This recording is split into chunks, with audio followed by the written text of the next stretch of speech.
Galera, eu atendo 95% de um público mais geral na minha consultoria esportiva online, mas também atendo e já atendi alguns atletas. Todos eles o que fazem em comum? Eles clicam no gostei, eles se inscrevem aqui no canal. Porque no vídeo de hoje nós vamos falar o porquê dos atletas não correr em esteira. E por que você deve entender esse mecanismo para mudar o teu físico e melhorar a qualidade do seu treinamento. Dificilmente você vai ver um atleta correndo na esteira. E quando a gente olha aquele físico musculoso, a gente já faz uma associação direta com um condicionamento físico muito legal e toda aquela coisa que o shape transmite. E tá tudo certo. Só que quando ele tá caminhando e você vê um cara musculoso caminhando, você fala, nossa, ele tá fazendo um negócio muito leve.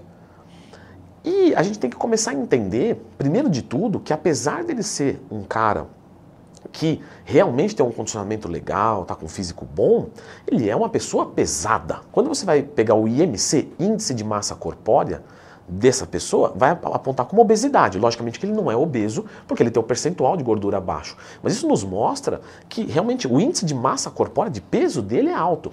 E quando ele está fazendo um aeróbico onde o peso do próprio corpo dele está sendo ali carregado, você percebe que ele também vai encontrar alguma dificuldade. Ah, Leandro, mas é igual de um obeso? Cara, fisiculturista 110 quilos, obeso 110 quilos. Não, lógico. O fisiculturista tem um condicionamento muito superior, mas ainda assim são 110 quilos.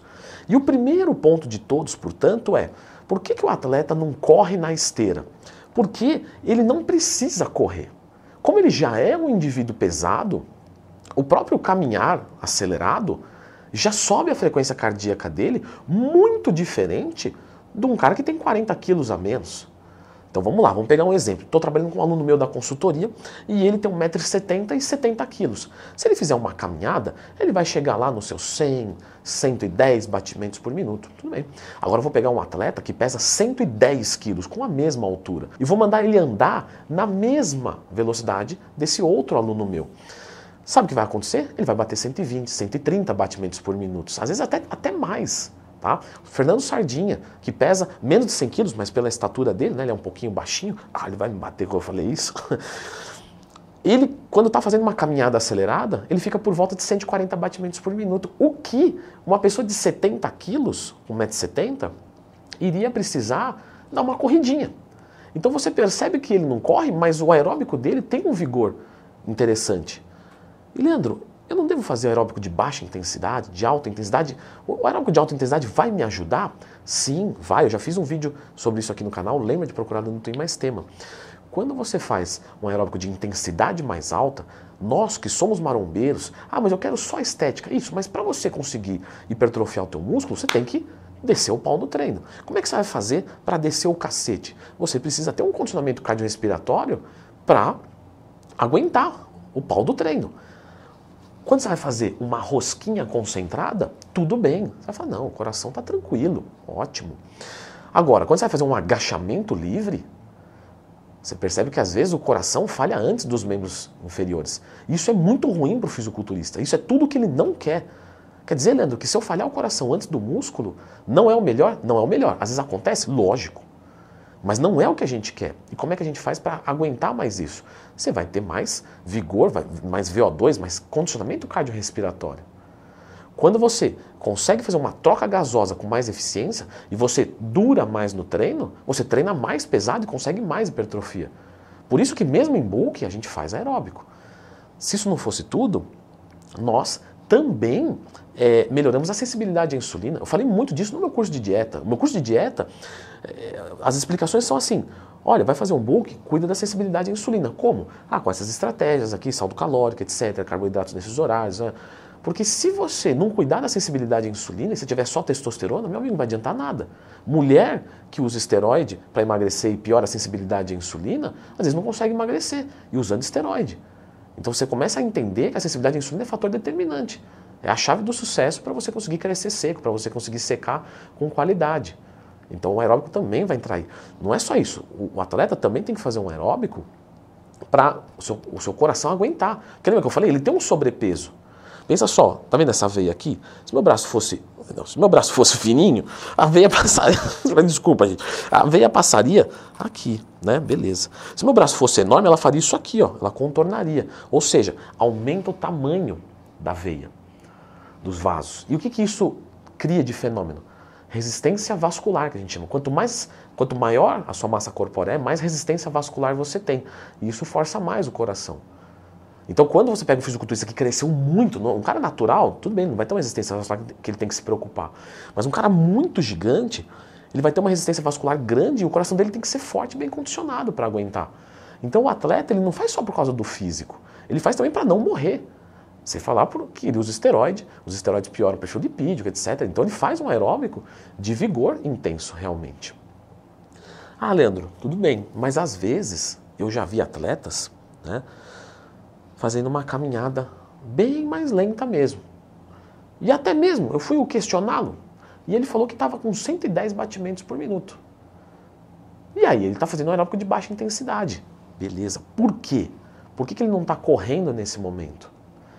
Porque provavelmente ele está fazendo uma preparação, mas na preparação, onde ele quer tirar toda a gordura do corpo, ele abaixa a intensidade do aeróbico. Por que ele faz isso? Porque é inteligente. Quando você vai pegar um atleta, o que acontece? Ele está comendo carboidrato limitado, certo? Certo. Com menos carbo você treina pior ou melhor? Pior, certo? Certo. Onde você quer a energia desse carboidrato? Qual que é o carro-chefe de um fisiculturista? A musculação. Então, se ele fizer um aeróbico intenso, ele não consegue treinar intenso. Diminui a intensidade do treino. Porque quando está em bulk, beleza, tá vindo carbo, tem carbo para aeróbico, tem carbo para treino, para sexo, para tudo que você pode imaginar, nada falta. Quando no cut você restringe, o que acontece? Você tem que escolher para onde você quer o carbo.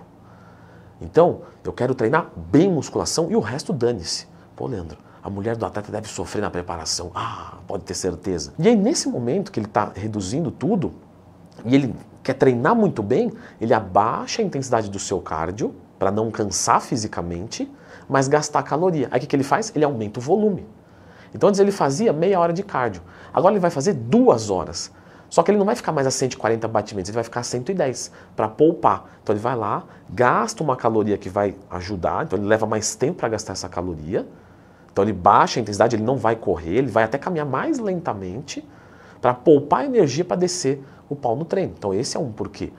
Mas você que está fazendo um cut, um bulk, você pode correr e deve correr, principalmente se você é leve. Porque o aeróbico vai trazer diversos benefícios, diversos. Sem falar que quando você corre, você gasta mais caloria. Se você gasta mais caloria, você pode comer mais caloria. E quem come mais e gasta mais, evolui mais. Não, mas eu vou tomar uma cafeína, porque ela é termogênica, termocalorgênica, geração de calor a partir de calorias.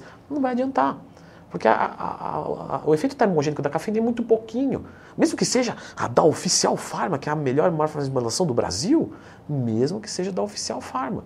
Não, você pode usar a cafeína para aumentar a tua disposição e melhorar a tua fome, para diminuir a tua fome. Mas o efeito termogênico dela é tão pequenininho que não compensa. Você não vai conseguir imitar um cardio através de uma cápsula. Então, esquece. Eu recebo muito esse tipo de pergunta no Instagram, que abre caixinha de perguntas todo dia, tá? Pode me mandar a sua lá, tá aberta lá.